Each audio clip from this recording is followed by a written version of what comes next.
Hello one and all, and welcome to YouTuber Review, a show where we go through some of the biggest names in YouTube and analyze them for their quality of content, the current status of their channels, and the personalities they put behind it, while at the same time giving them a minor helping of criticism, but only as long as you spell minor like this. Our last episode, the Mighty Wheel of Selection chose none other than the tech destruction channel TechRax, aka the person who buys a bunch of iPhones and then handles them in the most absolute delicate way that he can possibly think of.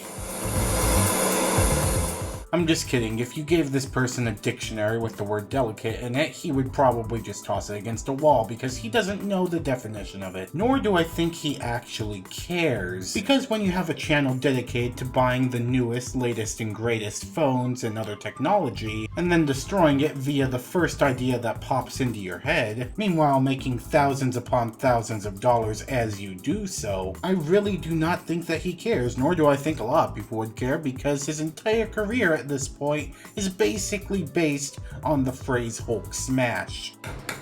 But he does deserve some credit. I mean, millions upon millions of people do watch his videos. And while most of us might just stare at these videos and ask why, or leave a nasty comment saying, I could have eaten that iPhone, others do find the random destruction of technology pretty therapeutic. And on the complete opposite side of the spectrum, people are calling it an astronomical waste. And what's my stance on the entire thing? Well, you are watching the video, you're about to find out. So without keeping you curious for too long, let's just get right into the review of TechRax, the dreaded iPhone terrorist.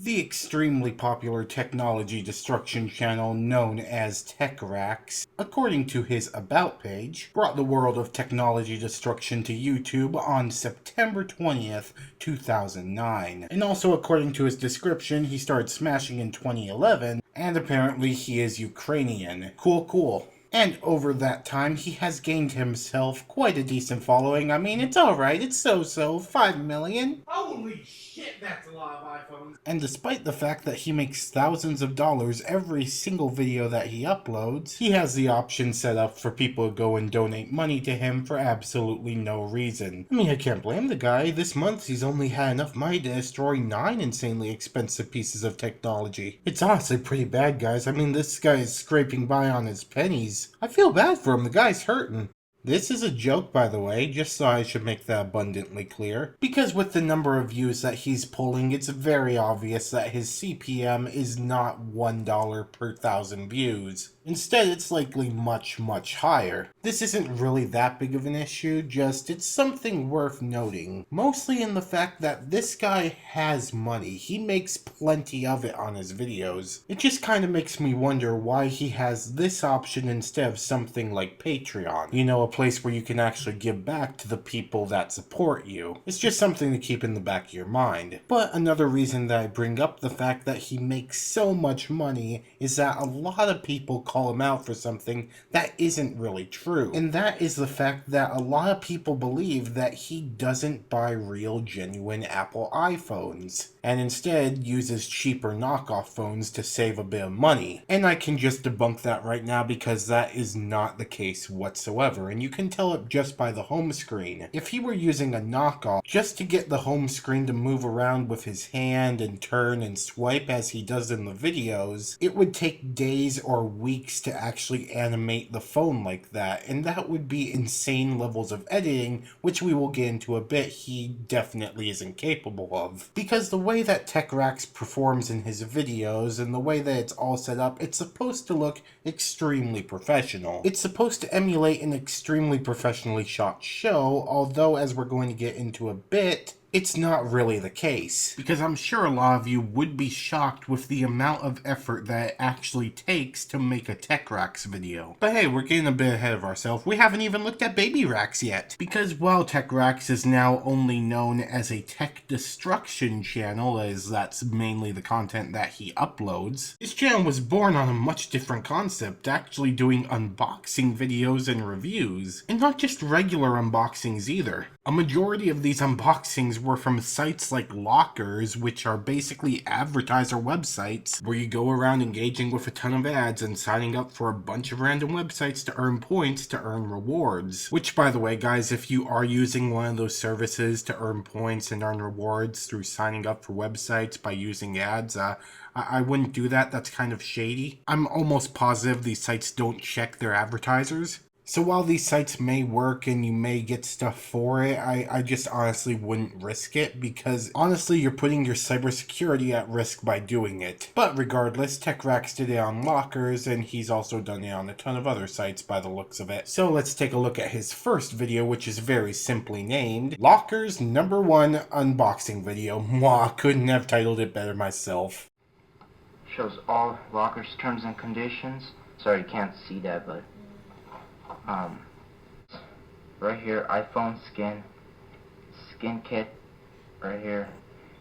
Really awesome. This was absolutely free. You guys have to join Lockers. I'm sorry, I don't normally put a black screen after watching the first video, but oh my god, I'm sorry for the 900 of you who now have seizures. It was so bad! The fact they did this just laying down on the floor should have already been a red flag. But the shaky cam, oh god, the shaky cam! Jesus Christ, man, was California under the effect of a 7.9 when you were filming this? And that's not even touching on the fact that he didn't edit out the long sections of video where he said absolutely nothing. But still, there's just one more thing in this video that is unexcusable, and I need to point out. Fucking Christ, man, what is this, 3rd grade? Get some real scissors. However, there is something pretty special about this beginning period that not a lot of people realize. Most people believe up to this day that TechRax has never shown his face on his channel. And that's just not the case. All you gotta do is look for his 100 subscriber special, and boom, there's his face in all its glory, not even filling up the entire screen. God damn it! Now, about 5 years ago, he started to realize the magic that drop testing and tech destruction can do to his channel. I mean,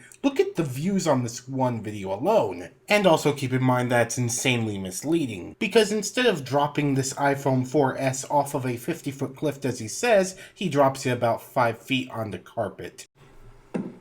Oh my god, lived! He ended up doing this a couple more times, and in fact in his fake iPad destruction video, he had this to say about tech destruction. This video is to tell you to stop drop testing items.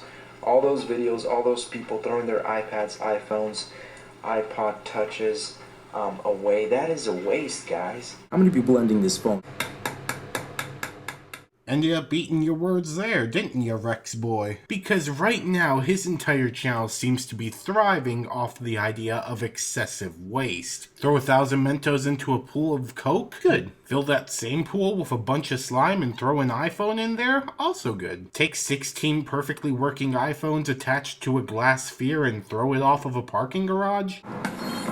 Seriously, it's painfully obvious that his channel has devolved into the sense of, how can I destroy this phone in a way I haven't destroyed it before? Most of the time it's the same exact experiment, just using different variables. Notice I chose those words in particular because TechRax now runs his channel as sort of an experiment channel. Most of the time the experiment being, will this piece of technology survive if I do X? Oh shit, my iPhone survived a 100-foot drop? Guess I'm just gonna have to make it 10,000. Fuck, my iPhone survived sitting in a thing of milk? Let's try 4 different types of soda and see if that does the trick. Now, keeping in line with his very scientific theme here, he also has to talk very scientific. And by speaking scientifically, I mean having a vocabulary of a maximum of 7 large words. Let's take a quick examination. A closer analysis. Absolutely crazy. The initial impact, there's the initial crate. That was that initial side impact. Fuck me, man. This guy really needs to learn a few more words to describe the broken iPhones.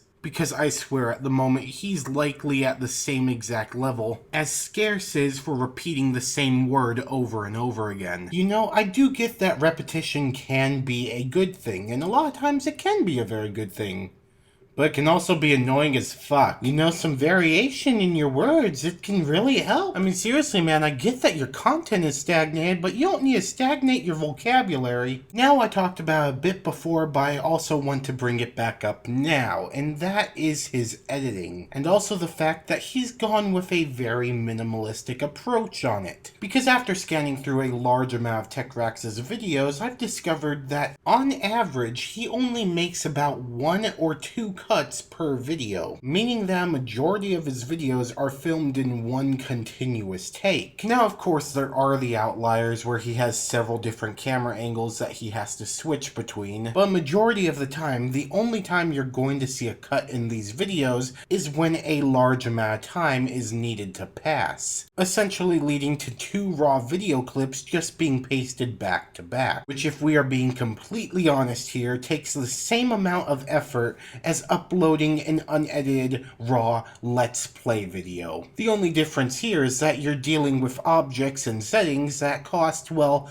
quite a bit of money. And seriously, I think that's one of the things that pisses me off the most, because genuinely anybody off the street could make a fucking TechRax video if they had the money to buy the gadgets that he buys. If you really wanted to, you could produce one of these videos right now. It's the type of video even your grandmother, who doesn't even know what a computer is, could make one of these. Actually, that's not a bad channel idea. Does anyone have a 90-year-old grandmother that enjoys throwing things at walls? But seriously, a bullet point list of the damages. A moving graphic across the screen. Seriously, anything. Just put some sort of editing into the video. Now, if we were to say anything positive about his video, it would be the fact that he actually doesn't pad them out just to reach the 10-minute mark. Actually, a majority of his videos sit around the 3 to 5 minute time range. However, whenever he does seem to pass the 10-minute mark, it's always by either 1 or 2 seconds extra. And let's face it, the only reason he reached the 10-minute mark in this video is that he showed a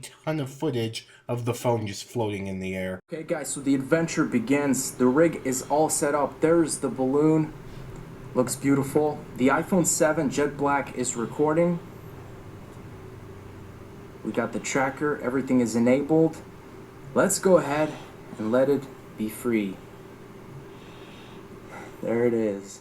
Seriously, if he hadn't added all of the fucking footage at the end of the video, this video would have actually been the same length as his normal videos. The main content of the video itself lasting for a grand total of 4 minutes 58 seconds. The rest of the video is essentially just having you experience a dizziness simulator, constantly having you rotate in a full circle. Now, I do have to give him props where it's due here. This video in particular had a lot more cuts than one of his normal videos would have. But then again, that's also just because this is one of the outliers. Seriously though, the editing for this video in particular shouldn't have taken more than 2 hours at most. It's painfully obvious that the majority of the time spent producing one of these videos is actually spent just getting the materials for it. The amount of time spent filming and editing, well, that's almost nothing. Now would be the time where I would give you all the information about TechRax's history and about him and everything, but honestly, who gives a fuck? Let's just get right into his score. So, for those of you who are new or do not know how this series works, we rate channels here under 4 different categories.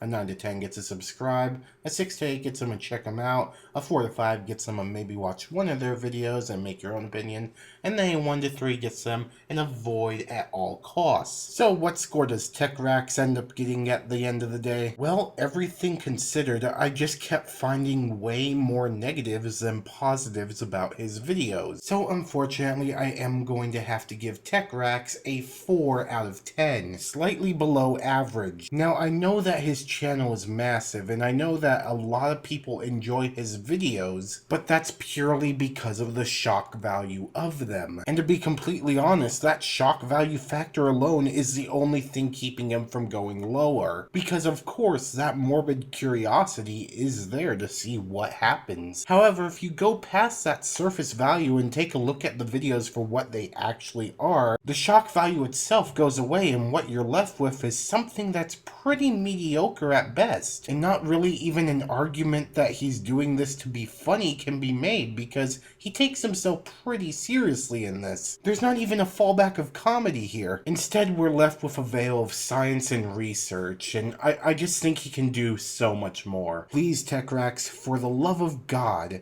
put more time into the actual making of the video. But with that being said, it is time once again to spin the Mighty Wheel selection.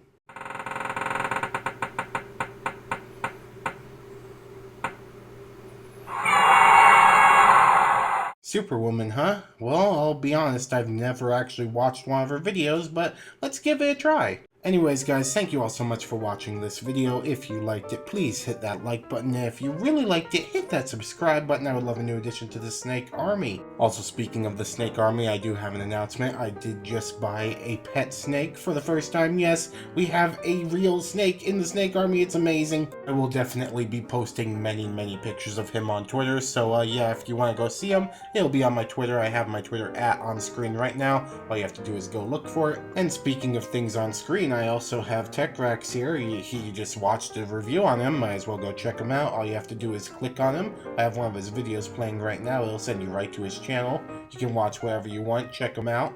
Just be prepared for the low-effort filmmaking.